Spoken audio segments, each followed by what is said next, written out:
Katie Huane, ASPE, EPIP, candidate number 8423. Okay, Katie, today I'm going to ask you to talk about a swimming clip that you've observed.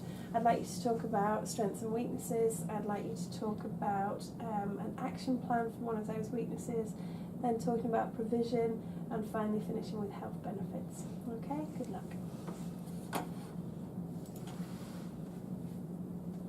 The performer I'm going to talk about today is a swimmer in lane 4.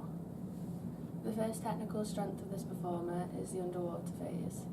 They enter the water in a streamlined position. They have their head tucked into their arms, which are fully extended. Their hips are in line with their head and shoulders, and their toes are pointed. This is important in the race as it reduces water resistance. The swimmer slices through the water with reduced drag, which increases their speed underwater. The second technical strength of this performer is their head position. They keep their head still and facing upwards. By keeping their head still, they keep their body still, which prevents them swimming diagonally and hitting the lane rope. By keeping their head up, it keeps their hips up, which increases buoyancy and reduces water resistance. The third technical strength of this performer is shoulder rotation. The performer's shoulder rotation leads to a good body roll. Their shoulder is fully submerged into the water, while the same arm is in the downward phase. Their other shoulder rolls up out of the water to face up towards the sky.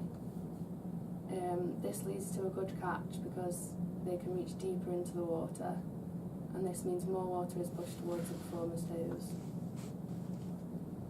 The first tactical strength of this performer is the mobilising exercises they perform before they get into the water. These mobilising exercises make the muscles more pliable, which means they can move their arms and legs more freely. They also prepare the performer for the vigorous movements of the race. Mobilising exercises also stimulate the nervous system in preparation for the race. The second tactical strength of this performer is that they make their third 25 metres the fastest. They increase their stroke rate over the third 25 metres, and this is important as it enables them to pull away from their opponents, because this is the part of the race where most swimmers get tired and lose speed. The first fitness strength of this performer is the speed and acceleration in the first 50 metres. They have fast underwater surfacing first. They finish the first 50 metres in first position, and they flip their legs over quickly to push off with power off the turn. The second fitness strength of this performer is balance and coordination. They keep their head still and have a controlled body roll, and this enables them to stay in the middle of the lane. One technical weakness of this performer was the tumble turn. They turned slightly too far away from the wall, which meant they pushed off the wall too shallow. They couldn't do much underwater and surface before the flags. Also, their legs weren't in a tabletop position, which means that they had to push upwards instead of forwards, so they lost speed. The second technical weakness of this performer was the backstroke start. They didn't arch their back and didn't gain enough height off the wall. This meant they dragged their lower body across the water. Also, they didn't enter with their hands at a 45-degree angle, and so they had a shallow underwater phase. The third technical weakness of this performer was the hand entry of the right arm, as they entered with their little finger first. This means that their palm would have been facing upwards instead of outwards, so as a result in the downward phase their palm wouldn't have been facing downwards. This means their arm slips the water, so they don't have as good a catch and less water is pushed down towards the performer's toes. One tactical weakness of this performer is that they didn't go the whole 15 metres underwater. Underwater is the fastest part because on the surface you have to break through water tension. By doing underwater for longer, the performer can gain an advantage over their opponents. The second tactical weakness of this performer is that they didn't speed up in the last 5 metres into the wall. This is the last part of the race, so they should have put in maximum effort, however their stroke rate stayed the same.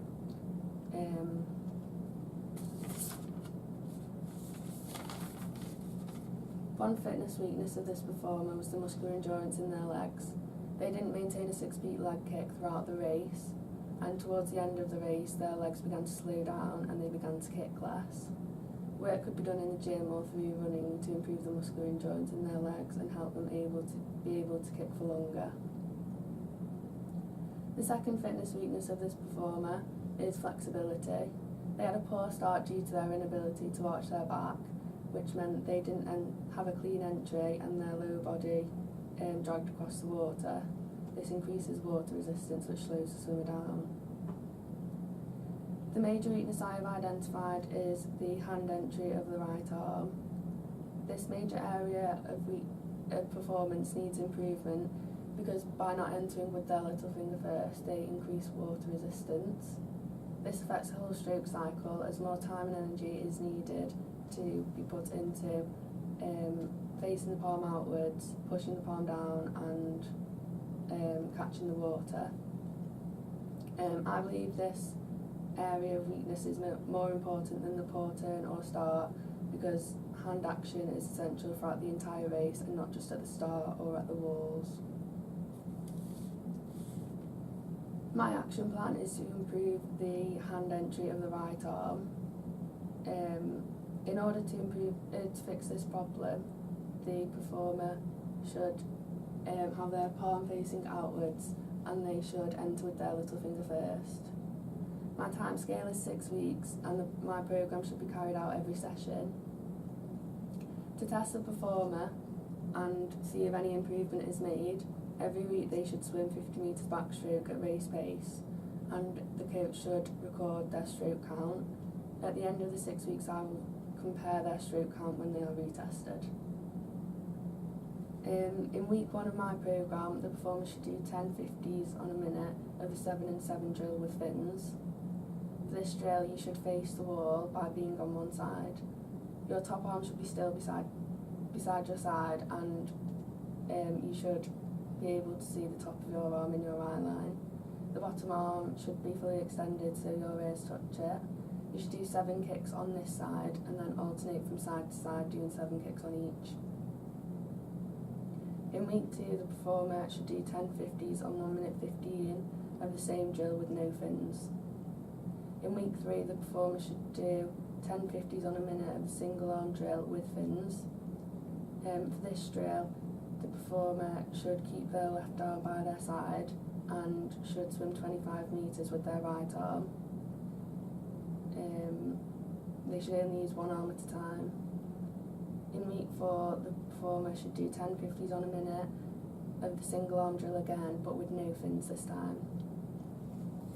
In week 5 the performer should do the catch up drill with fins for 10 50s on a minute. For this drill the performer should push off on their back and kick with their arms extended above their head. They should keep their left arm still while their right arm does a full backstroke rotation, and then they should repeat this with the left arm using only one arm at a time. In week 6 the performer should do 10 50s on a minute of the same catch-up drill with no fins as 25 metres on their left side and 25 metres on their right side. At the end of the 6 weeks I will retest their stroke count and compare it. If techniques improve, stroke count should decrease because they'll be catching more water. Health and fitness benefits of swimming. Swimming is a low impact sport, meaning it's easier to avoid injury in swimming rather than other sports such as rugby, which are high impact sports. Swimming is a lifetime sport, meaning you start swimming at a young age, which will lead you to a life of activeness, and it's suitable for all age groups. Swimming works practically all the muscles in your body. It's good to improve a person's general strength, cardiovascular fitness and endurance. Swimming relieves stress and helps you to relax. This is because it's done at a slow pace and the focus you put into swimming will help you unwind from a long day's work. Swimming improves posture and flexibility through doing all 4 strokes. Swimming in a group makes the sport very social. This is because in a 1.5 hour session, there's plenty of time to chat, which can build friendships. And swimming improves the health of your heart by making it bigger, so more blood is pumped around the body more efficiently. It also reduces cholesterol and improves life expectancy. Local opportunities of swimming. Most young swimmers learn to swim between the ages 3 and 5. They will start out at a baby splash session in a small pool. They will achieve many Kellogg's awards. They may then go swimming with their primary school and get scouted for a club such as Hazel Grove, such as Saracens based in Hazel Grove. After a few weeks trial, they may go on to become a member. They can then enter club champs or other competitions which are open to all members of the club. This will improve their confidence in a 25 metre pool, so they can go on to compete in a 50 metre pool. They can then progress to higher level meets such as counties, which you need qualifying times to enter. Good swimmers who place in the top 2 at counties will go on to a swim camp in Northwich and will enter another competition to swim as part of the county team, such as the Cheshire team. National opportunities of swimming. There are prestigious clubs such as Stockport Metro based in Grand Central, where most of the swimmers are of regional or national standard, and they are known as squad swimmers. These swimmers receive top coaching and top facilities, including Omega timing, and some swimmers may reach Olympic podium potential. These squad swimmers may be expected to train between 8 and 10 times per week.